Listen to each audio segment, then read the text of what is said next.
Yeah, so Chase, I don't know if now would be a good time, but I'd love to share the experience that I had in my virtual assistant world and process, if that's Yeah. all right. So I mentioned in the beginning of this call that I have several employees now, and I went through, I think, about 11. I didn't go through 30, but I went through 11. And my experience was one where I would hire on my gut, right? I would literally have a very quick conversation with somebody. In my mind, I was like, I'm paying them $5, $10 an hour, and if I don't like them, I'll cut them loose. What I didn't realize are two things. One, what I was feeling was like the gut feeling that this one person's good was actually constipation. So that didn't work out. One, and then two, it wasn't just the $10 an hour that I was losing. It was the massive amount of time that I was wasting in trying to work with these people and get them to do their jobs, right?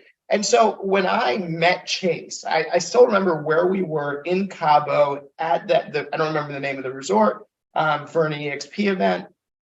And he said, well, I work with virtual assistants. I've developed a process. I have an organization that around this. And I laughed out loud. I said, like, do you have like a wishing wand that you can divinely say who's going to be good and who's going to be bad? And he kind of chuckled and he said, no, we just have systems. I said, there's no systems for VAs. It's purely luck. And so he laughed because he's a systems guy. I'm not a systems guy.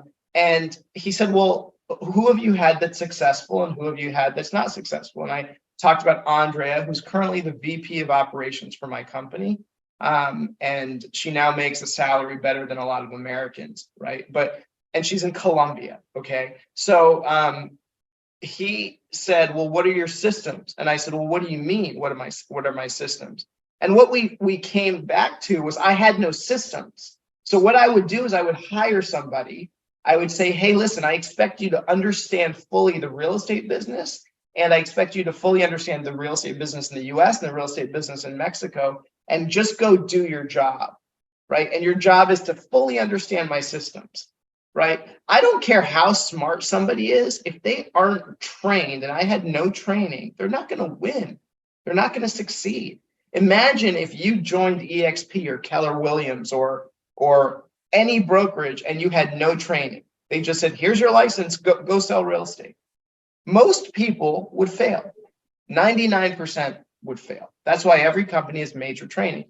Chase and WorkSource have built a training program for VAs, and it's a customized, personalized program for your company. And that's what I loved, right? He looked at all my processes. He said, wow, you really have nothing. But he was very nice about it, right? He said, you have nothing established. You have lots of processes that you do, but none of it's documented, none of it's created. He then and when I say he had a person in his team that worked with me, or he'll work with you. And he worked with me and he created the processes, right? Very clearly defined processes. Then he trained a virtual assistant on those processes. He ended up actually training my existing VP of operations on the processes. Now they're processes that she is using. I tried doing that. I paid $50,000 in training to do it. I still failed. Chase has had several meetings. I don't know, how many meetings have you now had with Andrea, Chase? Handful. Yeah, a handful of meetings, and the processes are now working, right? WorkSource has developed a very good system.